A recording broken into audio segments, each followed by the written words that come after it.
Non-alcoholic beers are only for non-alcoholics.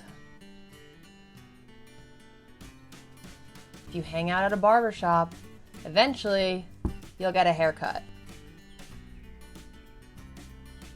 If you're in recovery or maybe just trying out the sober thing, you probably have heard one or both of these sayings, and maybe a few others that are like them. The thing that these sayings have in common is that most of the time they're referring to drinking non-alcoholic beers while in recovery. And since you're watching this, you might be wondering whether or not you should drink non-alcoholic beers. So in this video, I'm going to cover the topic of NA beers by explaining a little bit about what it is, what it isn't, discussing other ways we ingest alcohol in our daily lives that we might not even be aware of, and answer the age-old question, is non-alcoholic beer sober friendly?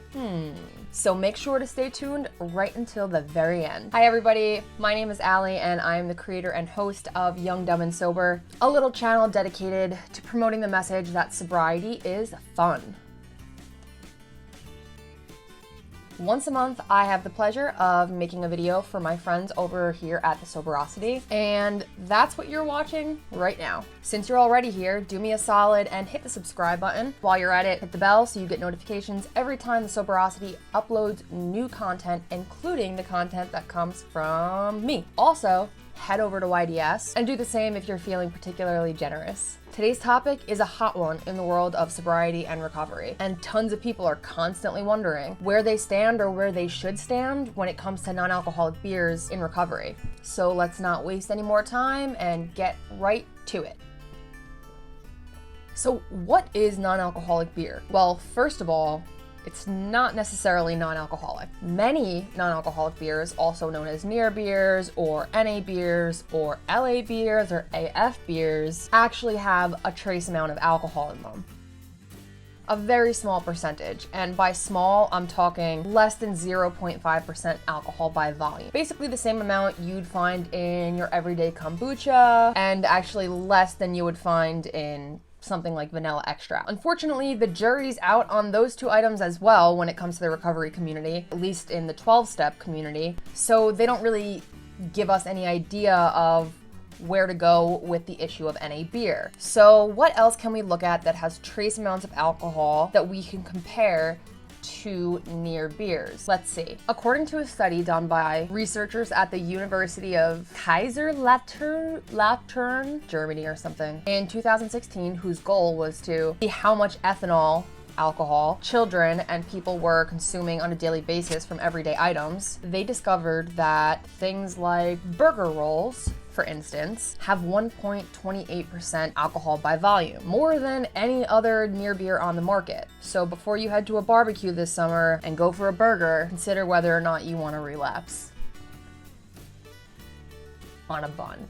A very ripe banana, which has 0.4% alcohol by volume. Only a little bit less than most non-alcoholic beers, and actually more than some of the completely alcohol-free ones. Obviously. Watch out for bananas, y'all. Apple juice, orange juice, and grape juice. And I mean actual grape juice. That's not just like a cute way of saying wine. They also have around 0.4% ABV.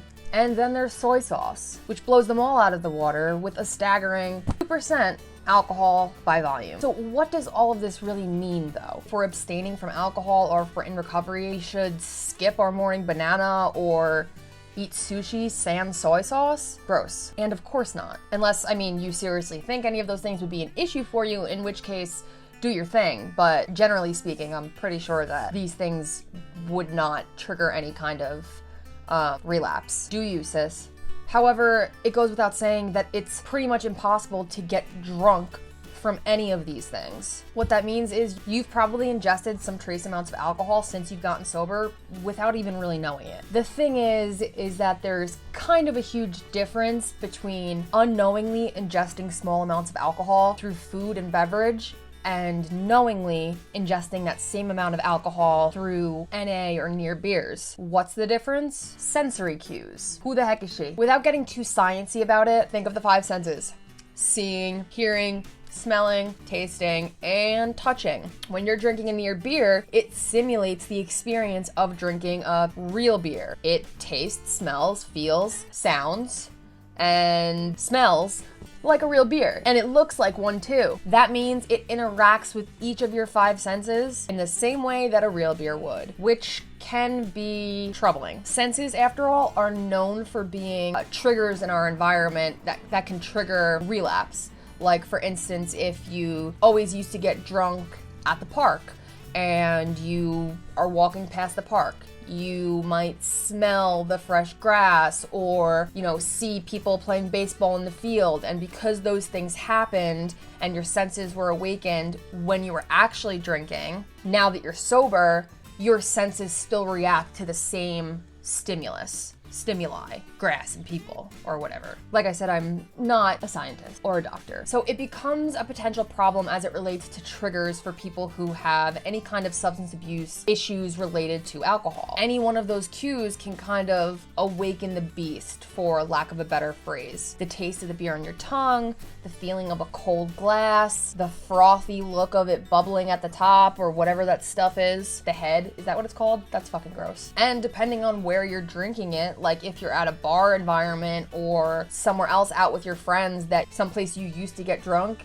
the whole experience can be overwhelmingly familiar to what it used to be like to use and drink. That's why it's especially important that you are aware of your intentions for drinking non-alcoholic beer. You're mindful of your triggers for drinking this type of beverage. I mean, we have intentions for drinking anything we drink. I drink energy drinks because I want energy. I drink water because I want to stay hydrated. I drink almond milk because it's good with peanut butter and jelly. So if you're someone in recovery, or you're somebody who's just trying out the sober thing for a little while, and you've been asking yourself, can I have a non-alcoholic beer? You're asking yourself the wrong question. Instead, you should be asking yourself, why do I want a non-alcoholic beer? I'm 3 years sober now, but for the first 2 years of my sobriety, I knew I couldn't mess with anything even resembled real alcohol. I knew I couldn't be in bar-like atmospheres, so I avoided those things. At that point, I still wasn't confident about my intentions regarding being in an environment like that or drinking a beverage like that. At the time, I also tended to judge other people who drank NA beers and kind of just wrote it off as,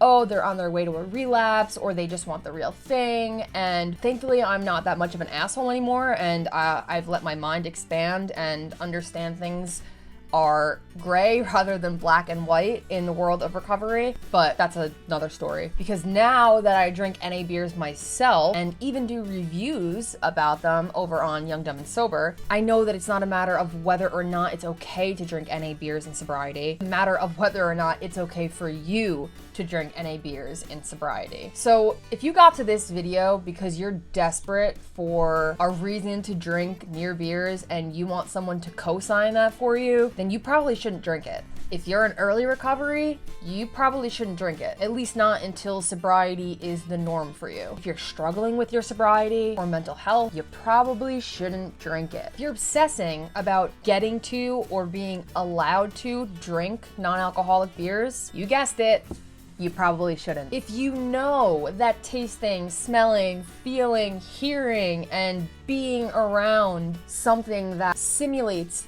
alcohol in almost every way, shape, and form is going to mess with your head or mess with your sobriety, you definitely shouldn't drink it. For me, the only reason I had for trying a near beer the first time was because I was at an event, it was offered to me, and I had a healthy curiosity about it. I was just curious if it was any good. So I tried it, I liked it, that was it. When I was finished, I ordered a different drink and then basically went about with my life. I didn't run to the liquor store, I didn't run back to the bar and ask for a real one or ask for 7 more of the fake ones. It wouldn't be another 8 months until I ever even bought my own 6-pack of non-alcoholic beers. And I attribute all of this to my intentions and my mindfulness of my own state. I never drank NA beer with the intention to get fucked up, which is the exact reason I drink real beer. See the difference? Now I have 2 to 3 a week at most. Usually one with dinner on Friday, one with dinner on Saturday, and then one for whatever review I'm doing for Young, Dumb, and Sober. Some of the time I don't even finish them. These behaviors were the exact opposite of what I was like with real beer. Drinking one or not finishing one was unheard of to me. Having a beer with dinner made no sense to me because the food was going to absorb the alcohol and keep me from getting as messed up as I possibly could. Certainly didn't care enough about reviewing drinks for any reason. Like I just wanted the effects of alcohol to affect me, essentially. So I know you're probably curious about final answer to whether or not non-alcoholic beer is sober friendly. But unfortunately, the answer is a resounding, it depends. It depends on where you are in your sobriety. It depends on your history with alcohol, specifically beer. It depends on your triggers. And most importantly, it depends on your intentions for drinking it. The important thing is to be completely 100% honest with yourself and ultimately do what is right and healthy for you. Make an informed decision based on what you think is best for you. While it's good to get advice from other people, let other people weigh in, don't let somebody else convince you that they know you better than you know yourself. And that goes for whether somebody's saying that you should or you shouldn't drink